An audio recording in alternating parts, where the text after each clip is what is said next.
놀랍게도 하나님의 성령이 임하고 나서 교회가 폭발적인 그런 부흥을 이루었습니다.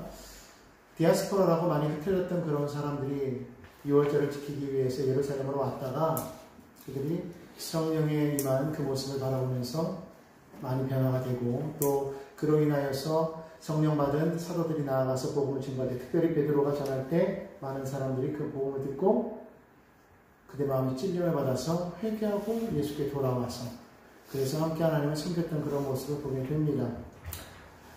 그런 많은 사람들 가운데서 특별히 예루살렘에 남아있는 사람들은요, 어떠한 모습을 보였는가 하면 함께 모여서 함께 하나님을 예배했던 것을 우리가 볼 수 있게 됩니다. 31절, 4장 31절을 보니까 그렇게 말하죠. 우리가 다 성령이 충만하여 담대히 하나님의 말씀을 전하니라. 모임 우리가 다 성령으로 충만하였다고 그렇게 성경을 말하고 있어요. 성령이 충만하니까 뭐 하더라? 하나님의 말씀을 전하더라. 따라합시다. 하나님의 말씀을 전하더라. 자, 근데 그리고 나서 이 많은 믿는 무리들이 어떻게 했다고 성경 말하고 있냐면 32절에 보니까 한 마음과 한 뜻이 되었다고 성경은 그렇게 말을 합니다. 교회는 한 마음, 한 뜻이 되어야 된다고 믿습니다. 무엇으로 하나가 되어야 될까요? 성령으로 하나가 되어야 되는 줄로 믿습니다. 성령 받은 사람들이 성령으로 하나가 되어서 그들이 모여서 성경 보니까 모든 물건을 서로 통용하고 자기 재물을 조금이라도 자기 것이라고 하는 이가 하나도 없더라 그렇게 말하고 있어요. 자, 그런데 오늘 여기 성경 보니까 무엇 때문에 그와 같은 일이 있었을까? 33절은 그렇게 말합니다. 사도들이 큰 권능으로 주 예수의 부활을 증언하니 우리가 큰 은혜를 받았기 때문이라고 성경은 말하고 있습니다. 우리가 하나님 앞에서 우리가 한마음 한뜻이 되기 위해서는 성령의 능력 가운데에서 그 전해지는 그 말씀 속에 바로 예수 그리스도의 부활의 그 능력을 힘입어서 은혜를 받을 때 그것이 가능하다는 거예요. 다시 말하면 초대교회 사람들은요, 부활하신 주님을 만났던 사람들이에요. 그리고 그 부활의 주님을 증거할 때에 그 부활의 주님에 대한 그 말씀이 그들 마음 가운데서 살아 움직였다는 겁니다.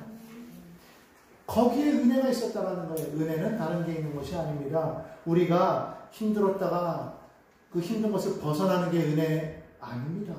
가난했는데 가난을 벗어나는 게 은혜 아니라는 것이죠. 내가 어떤 사람에게 무언가를 빚졌는데 그것을 탕감받을 때 그것을 물론 세상적으로 봤을 때는 은혜라고 말할 수 있겠지만 그것도 아니라는 거예요. 무엇이 은혜입니까? 바로 부활의 주님을 만난 것이 은혜인 것을 믿으시기를 바랍니다. 아멘. 주님은 부활하셨다는 거예요. 여러분, 부활이라는 것이 여러분 정말 우리의 신앙 가운데서 얼마나 중요한 건지 몰라요. 왜 그러냐면 예수님의 부활이 없다면 우리의 미래가 없는 거예요.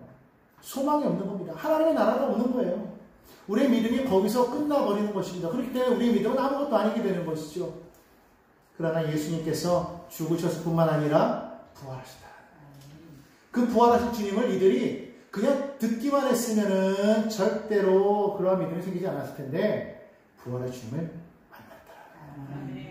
저는 오늘 여러분들이 성령으로 말미암아 부활의 주님을 만나게 되기를 예수님의 이름으로 축원합니다. 바울도 만났고 다 만났어요. 우리가 성령께서 우리 가운데 임하실 때 부활의 주님을 우리가 만나게 될 줄로 믿습니다.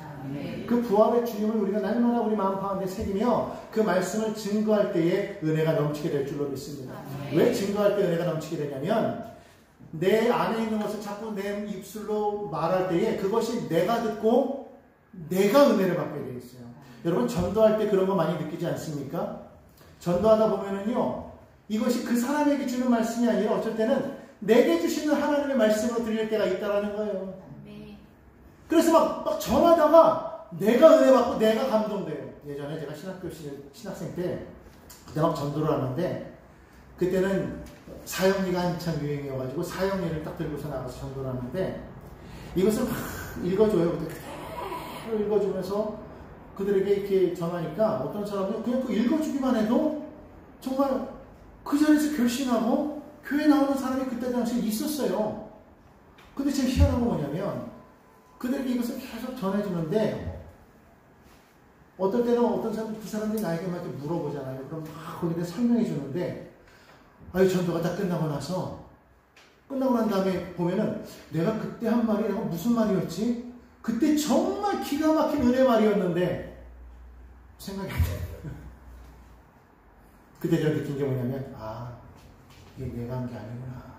성령께서 내게 지혜를 주셔가지고 그때에 깨닫게 하셔서 말하게 하신 거였구나. 이것이 내 힘으로 됐던 것이 아니었구나. 하나님의 능력으로 됐던 것이구나라는 것을 깨닫게 됐다. 초대교회에 왜 이러한 역사가 나타났습니까? 베드로가 뛰어난 사람이었기 때문에? 아니라는 거예요.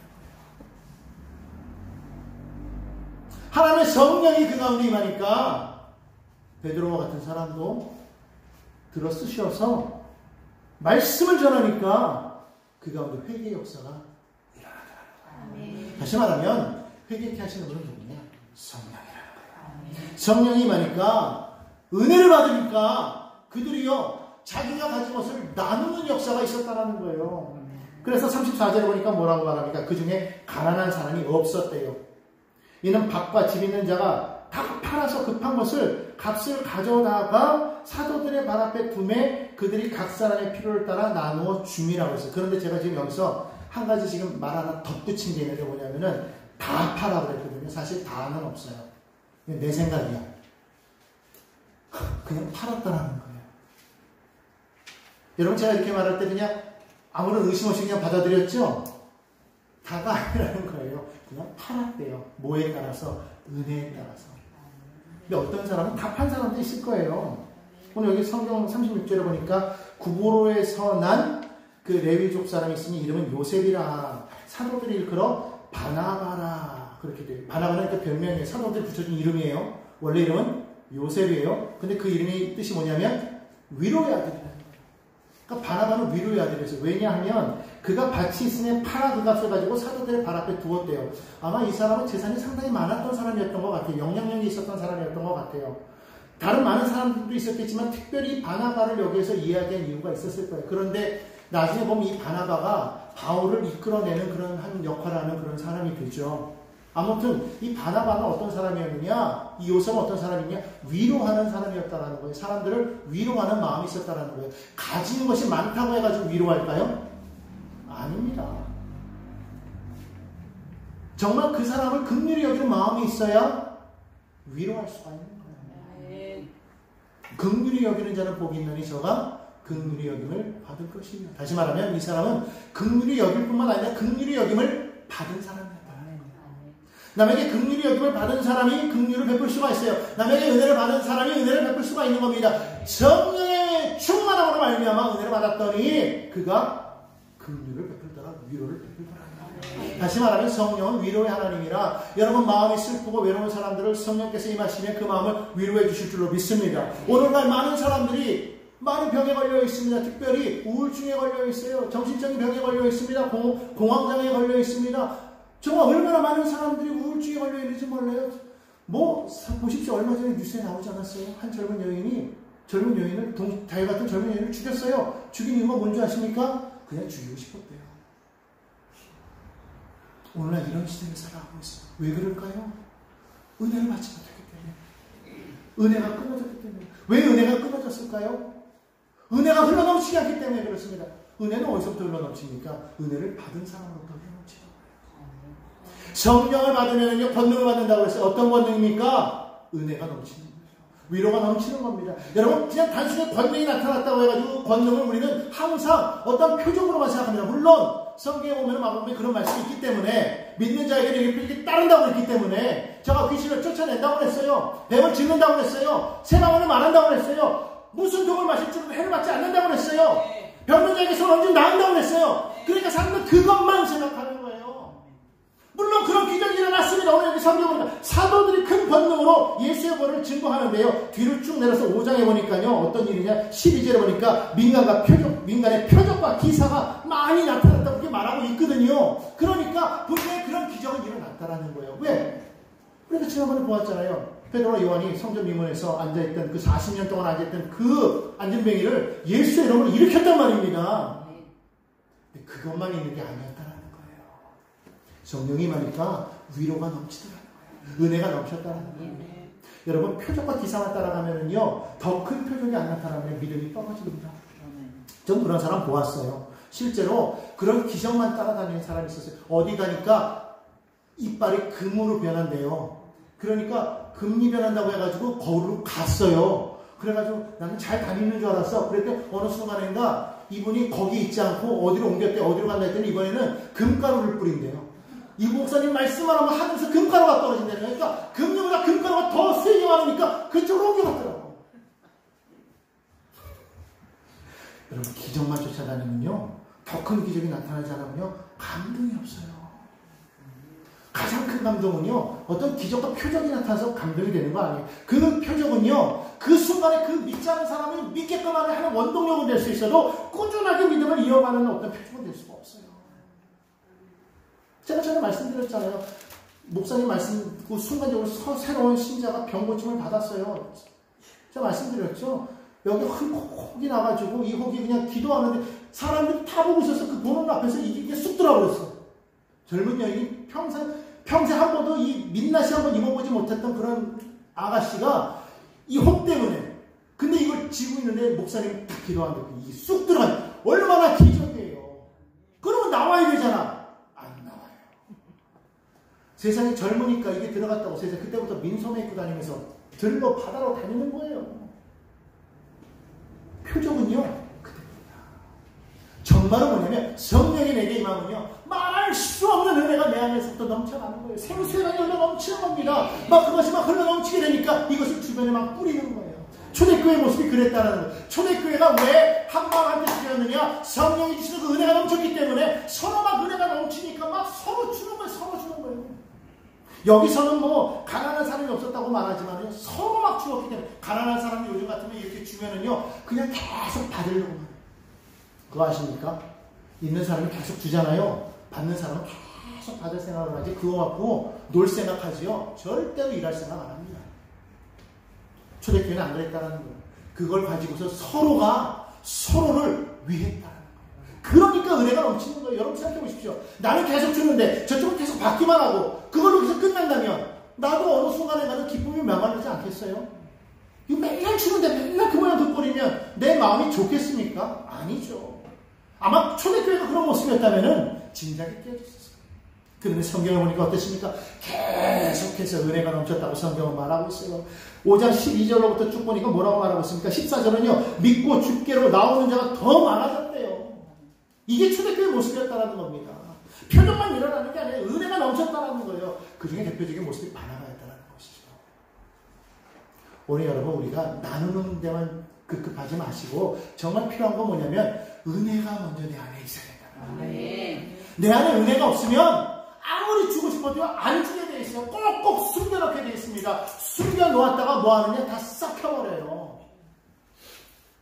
꼭 그런 사람들이 있더라고. 가끔 TV에 보면은 막 냉장고 막 그냥 막 정리한다고 어떤 사람 나오지 막 뭐 정리 잘하는 사람이 나오는데 막 정리하잖아요. 그러면 막 꺼내놓으면은 막 거기서 막 별의별 게 다 나와요. 심지어는 막 3년 전, 5년 전 것도 나와. 그러면 그분이 꺼내면서 뭐라고 그래요? 이거는 그냥 값비싼 쓰레기통이에요. 값비싼 쓰레기통. 이거 뭐 하는 거예요? 그러니까 그냥 아끼느라고 꼭 놓뒀다가 잊어버리면 자기도. 그러고서 계속 쌓아만 두니까 뭐가 있는지도 몰랐다가 전문가가 와가지고 다 끄집어내다 보니까 뭐 거기에 별의별 게 다 있는 거예요. 마찬가지예요. 은혜 받지 못한 사람은요, 내게 너무 자꾸 숨겨요. 어떤 아버지가 비상금을 막 여기저기 막 숨겨놨는데 이걸 기껏 막 숨겨놓고서 어디 숨겼는지 모르는데 그거를 누가 다 아느냐? 그 집안에는 엄마하고 딸이 다 알아. 그래가지고 다 빼가잖아요. 물론 잊어버리는 것도 은혜가 될 수 있어요.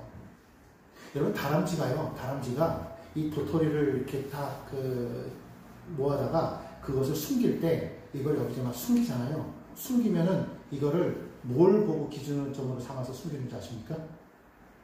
하늘을 본대요. 하늘.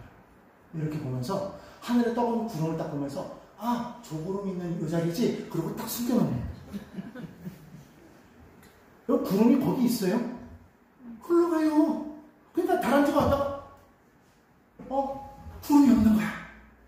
그러니까 하면서 내가 어떻게 했지? 그걸 까먹는데요. 그렇게 까먹는 게 엄청나대요. 그런데 그것 때문에 다람쥐처럼 부지런하게 도토리를 모으지 않는 그런 짐승들이 있는데 그 짐승들이 그거를 발견해서 그걸 먹으면서 경우를 넘긴다라는 거예요. 그러니까 때로는 이렇게 까먹는 거는 은혜야. 그렇죠? 네. 뭐 하다가 이렇게 더 놓고 잊어버려서 그것을 누군가가 이렇게 막 나눠서 바쳐서 나는 모르는데 은혜를 받는다면 그것도 은혜가 될 수 있어요. 그런데 그게 아니라 다 꽁꽁 숨겨놨다가 다 썩인 다음에 나중에 그거 다 버려. 자기도 못 먹고 남도 못 먹고 그냥 다 버리는 그거는 은혜일까요? 아닐까요? 은혜가 아니라는 거예요. 은혜 받은 사람은 흘러넘쳐야 돼요. 흘러넘치는 거예요. 내 배에서 생수가 흘러넘치는 것, 생수가 내 배에서부터 흘러넘치는 것을 믿으시기를 바랍니다. 아멘. 저 사람으로부터 흘러넘치는 게 아니라 내게로부터 흘러넘치는 건 뭐냐면 나를 채운 다음에 먼저 너에게 가는 거예요. 아멘. 이게 하나님의 은혜입니다. 하나님은요 나를 채우고 그 다음에 내 잔이 넘치는 역사를 우리 가운데 임하게 해주시고 믿습니다. 이게 초대교회의 모습이었다는 거예요. 그런데 오늘 여기 성경 본문에 누가 나오느냐, 아나니아라고 하는 사람과 삽비라라고 하는 부부가 나옵니다. 이게 이름을 냈다는 거는요 이게 진짜라는 거예요. 그죠? 근데 여러분 성경에 이름이 올라가면은 이게 다 좋은 게 아니더라고. 여기 성경 보니까 이 두 사람의 이름은 조금 좀 창피한 그런 이름인 것 같아요. 근데 아무튼 아나니아와 삽비라라는 이 사람이 있었는데 이 사람이 보니까 뭔가 교회가 은혜가 있으니까요 왔어요. 왔는데 내가 보니까 이 사람은 성령을 아직 받지 못한 사람인 것 같아. 그러니까 뭔가 막 은혜가 있고 사람들이 막 칭찬하고 막 그러는데 자기네들도 왠지 좀 그렇게 하고 싶은데 어떻게 해서 그렇게 봤나 하고 이렇게 봤더니 바나바라는 사람이 자기 짚을 팔아서 밭을 팔아가지고 이것을 사도들한테 탁 두니까 사도들이 축복하고 그걸 막 사람들이 나눠주니까 막 칭찬을 할 거예요. 아 이거구나. 그럼 우리도 이렇게 하면 내가 칭찬받을 수 있겠지 하고서 팔았단 말이에요. 근데 팔고 났는데 그 마음에 어떤 마음이 들었느냐? 아니 아깝더라는 거죠. 그래서 어떻게 합니까? 아내랑 상의를 하죠. 여보 우리 어차피 팔았는데 뭐 이만큼이나 다 내나 어차피 내는 거니까 우리 일부는 감추고 우리도 살아야 되니까 우리 일부만 냅시다. 그런 거예요. 여기까지는 좋았단 말이에요. 그런데 오늘 성경 보니까 그걸 가져와서 사도들한테 딱 주었는데 베드로가 뭐라고 말하느냐 이렇게 말을 해요. 아나니아야 왜 땅값 얼마를 감추었느냐 이러는 거예요.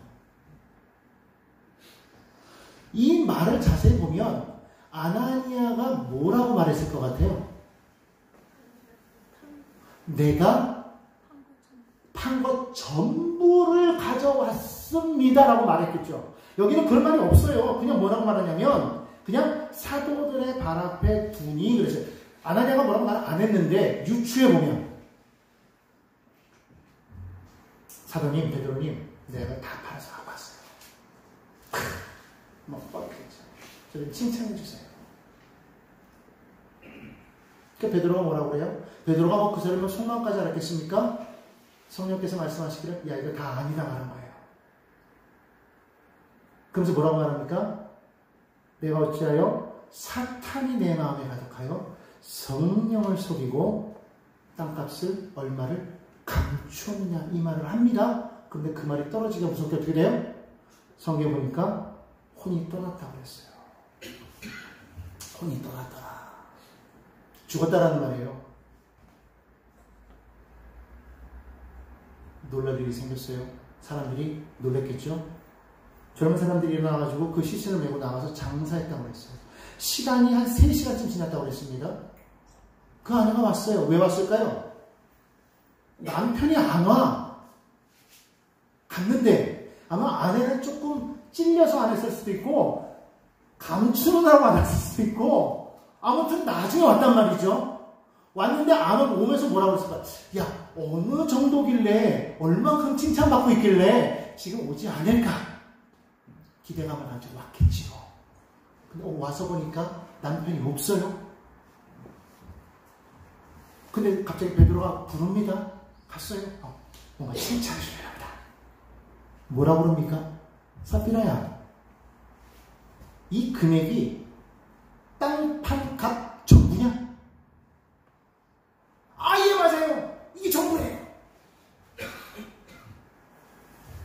말이 떨어지자마자 베드로가 뭐라고 말합니까? 어찌하여 너희가 어찌하여 함께 계획하여 함께 꾀하여서 주의 영을 시험하려고 하느냐. 그러면서 말합니다. 보라 내 남편을 장사하고 오는 사람들의 발이 문 앞에 이르렀으니 지금 들어오고 있는 거예요. 이제 너를 명하리라. 말과 떨어짐과 함께 또 혼이 떠나가더니 아내가 죽었대요. 저는요 이 말을 딱 보면서요 도대체 이런 얘기를 왜 하시는 거야? 저는 이거를 읽을 때마다 늘 마음에 늘 부담감이 갔어요. 아니 그러면 하나님 앞에 이렇게 안 하면 죽나? 아니 지금 이 시대는 구약 시대가 아니고 신약 시대인데 예수님이 부활 승천하신 이후에 이미 성령이 임하여서 성령의 시대인데 은혜의 시대인데 아니 지금 이것 때문에 죽나? 물론 어떤 분들은 그런 얘기를 해요. 초대교회가 아직 정착이 되지 않았기 때문에 사도들의 그 권위와 교회가 질서 가운데 안정하게 나아가기 위해서는 분명한 무언가가 있어야 되기 때문에 하나님께서 첫 번째 시험을 이 아나니아와 삽비라를 통해서 보여주신 것이다. 그렇게 말한단 말이죠. 일면 일리가 있어요. 맞단 말이죠. 그걸 통해서 하나님 앞에 이렇게 함부로 하면 안 되겠구나 라는 것도 있어요. 근데 그것만으로는 너무 마음이 흡족하지 않았어요. 그렇죠? 왜? 무엇이? 근데 저는 여기서 말씀 가운데서 베드로의 말 가운데에서 한 가지를 보았다는 거예요. 사단이 마음에 가득하여 성령을 속였대요. 성령을 속였다는 건 무슨 말이냐면 지금 이 사람들이 성령으로 지금 충만함을 받지 못한 상태라는 거예요. 성령 받지 못한 사람이 드디어 교회 가운데 들어오기 시작했다는 건 무엇 때문에? 말씀 때문에 변화받아서가 아니라 그 환경, 그 분위기에 마음이 휩싸여서 들어왔다는 거예요. 그런데 이 사람은 어떤 사람이었느냐? 생색을 내길 좋아하는 사람이었다는 거죠. 근데 이 생색이라는 이 마음의 감정은요, 어떠한 욕구에서 이것이 나오냐면, 이 인정 욕구에서 나오는 거예요. 다시 말하면, 지금껏 인정받지 못한 사람들이 남한테 생색 내기를 좋아한다는 거예요. 즉, 어느 누구에게도 이 사람들은 칭찬받아본 적이 없어요. 사랑받아본 적이 없어요. 잘했다라고 인정받지 못한 거예요. 그런 것이 가득한데, 여기 보니까 교회는 어때요? 막 사랑이 넘쳐요. 막 서로 칭찬해줘요. 인정해줘요. 막 띄워주는 거야. 그러니까 그 모습만 바라보고 왔다는 거예요. 그러니까 뭘 보고 왔느냐? 말씀 듣고 온 게 아니에요. 성령 받아서 온 게 아니에요. 그냥 사람의 모습이 좋아서 온 거예요. 여러분 그럴 수 있죠.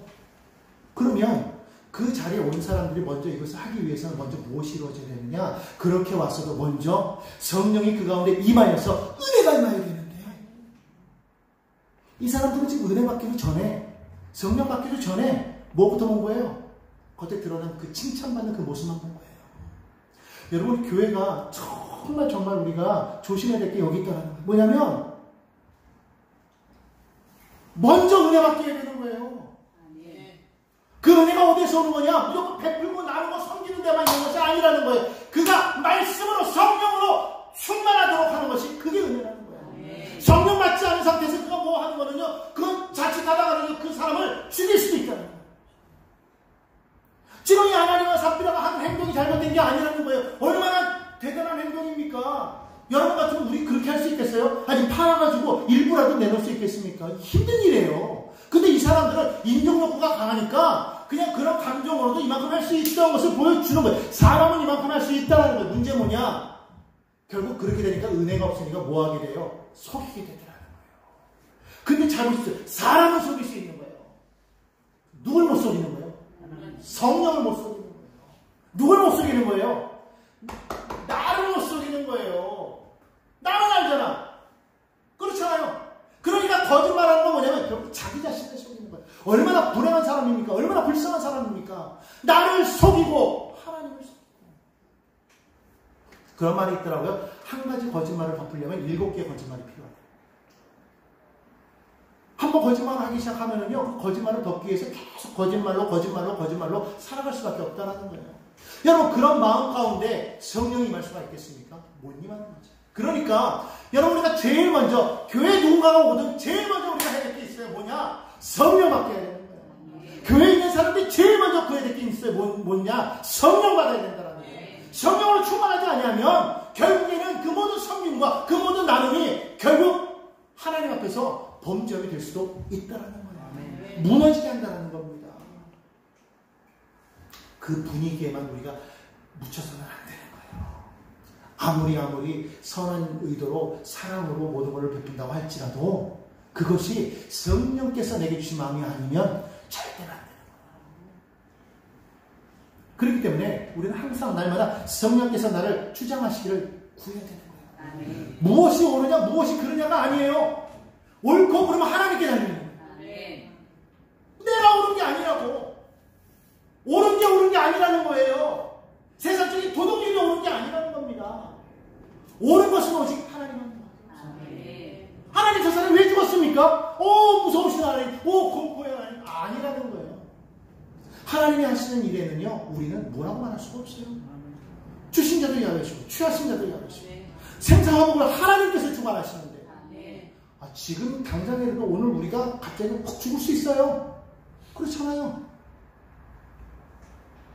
100세 시대를 우리가 말합니까? 여러분, 100세 시대에 그거는요, 우리가 장담하는 게 아니에요. 그거는 우리가 100세 가봐야지 얘기하지. 우리가 100세 가기 전까지는요, 100세 시대 얘기하면 안 돼요. 지금 보십시오. 얼마나 많은 사람들이 지진으로, 기근으로 죽어가잖아요. 전쟁으로 죽어가잖아요. 우리는 얼마 전까지 보았어요. 엄청난 그러한 그 바이러스, 그 팬데믹으로 인해서 수많은 사람들이 손도 써보지 못하고 죽는 것을 우리는 보았어요. 여러분, 그것이 먼 이야기가 아니잖아요. 얼마 전까지 이야기고 지금도 사실은 진행되어 가고 있잖아요. 그럼 우리 그걸 바라보면서 뭐라고 그럴 겁니까? 하나님 잔인하다? 아니에요. 여러분, 우리가 잘못 생각하고 있는 게 하나가 있어요. 뭐냐면 은혜 받을 사람이 있고 구원받을 사람이 있다고 생각하는데 아니라는 거예요. 이미 이 세상 모든 사람은요, 저와 여러분 비롯해서 우리가 예수 믿기 이전 우리의 모습은요, 이미 다 죽은 인생이에요. 성경 말하자면 에베소서에 보면 죄와 허물로 죽은 너희들이라고 말하고 있어요. 우리 죽은 인생이에요. 죽은 거예요. 다 죽은 자예요. 다 과거고 현재고 미래고 안에 다 죽은 인생이에요. 하나님의 은혜가 있기 때문에 살아나는 거예요. 우리는 그 은혜 때문에 산 거예요. 왜 하나님 우리가 삶이 저렇게 됐습니까? 왜 하나님 우리가 지금 이렇습니까? 저렇습니까? 말할 필요가 없는 거예요. 하나님의 주권인 거예요. 하나님, 그럼 아나니와 삽비라는 어떻게 됐습니까? 그들이 정말 무슨 하나님 앞에 뭘 잘못했기 때문에 그런 거 아니지 않습니까? 라고 말하는데, 여러분, 그것이 죄인지 아닌지 우리는 평가할 수 없다는 거예요. 판단할 수 없다는 거예요. 그가 죄인지 아닌지 어떻게 알아요? 우리가 죄인지 아닌지 어떻게 알아요? 하나님만이 하시는 거예요. 그들이 행한 게, 그게 하나님 앞에 예물 드린 게 그게 죄입니까? 라고 말하는데, 그건 모르는 거예요. 우리가 생각하는 것보다 더 큰 죄일 수도 있는 거예요. 왜? 성령을 속인 거기 때문에. 어떤 분이 말하는 거예요. 과거에 그 유명한 사람들은, 그럼 그 사람들은 구원 못 받았는데, 그 사람들 억울한 거 아닙니까? 여러분, 그 사람들이 훌륭한 일을 한 거지, 그 사람들이 구원받을 만한 일을 한 건 아니에요. 이해가 되십니까? 오늘날 우리가 예수 믿고 구원받은 건 은혜지, 내가 잘나서 따는 거예요. 그러니까 우리는 은혜 받지 않으면 안 되는 거예요. 성령 받지 않으면 안 되는 거예요. 오늘날 성령이 내 안에 임하셔서 나를 변화시키지 않으면요, 나는 아무것도 아닌 겁니다. 초대교회가 그렇게 부흥해서 그렇게 막 하나 했다. 우리는 다 말합니다. 초대교회로 돌아가자, 초대교회로 돌아가자. 여러분, 초대교회로 돌아가려면 하나예요. 정말 간단하게 매달려서요, 정말 성령 받기를 간구하고 다 함께 모여서 성령 받으면은요, 초대교회 되는 거예요. 아멘. 성령이 우리 가운데 임하시면 초대교회 되는 거예요. 아멘. 내 생각은 사라지고요, 내 판단은 사라지고요, 오직 그분만이 오는 거예요. 아멘. 그게 될 때 초대교회가 되는 거예요. 아멘. 뭐 말씀으로 돌아가자, 기도를 어떻게 하자, 이게 아니에요. 그것도 다 무엇을 위한 거예요? 성령이 임하시면 돼요. 성령이 임하시면 권능이 임해요. 그 권능은 뭐냐? 위로가 되고, 그 권능은요, 은혜가 되고, 그 권능은 사랑도 되고, 그 권능은 나눔도 되고, 그 권능은 귀신 쫓아낸도 되고, 그 권능은 병 고침도 되는 거예요. 중요한 건 뭐예요? 성령이 곧 이코 권능이라는 거예요. 성령이 마시면 권능을 받고, 다시 말해 성령 받았다, 권능 받았다요. 성령이 파워가 아니라는 거예요. 그 파워가 성령 안에 있다는 거예요. 우리 두나미스 그 권능 파워만 생각합니다. 아닙니다. 성령을 생각해야 됩니다. 홀리스피릿, 거룩하신 성령, 하나님, 그 하나님이 나와 함께 하시기 때문에 내 안에 내가 있는 거예요. 그러니까 우리가 날마다 성령을 인정하고 환영하고 모셔드리는 그런 삶을 살아야 된다는 거예요. 저는 조영기 목사님을 가장 존경하는 이유가 뭐냐면 그분은요 그렇게 위대하신 분이시면서도 우리가 맞서 들잖아요. 주의 주님 정말 근데 그분은 항상 성령님 앞에 겸손했어요. 성령님 인정합니다. 환영합니다. 모셔드립니다. 의지합니다. 날마다 그분을 인정하는 거예요.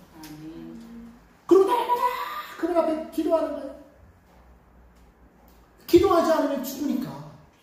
기도하지 않으면 안 되니까 날마다 성령께 의지해서 성령님 나와 함께 달라고 나를 붙잡아달라고 나를 도와달라고 늘 기도하시니까 성령이 그 안에서 역사하신 거지 목사님이 역사한 게 아니라 목사님은 성령께서 도구로 사용하신 거지.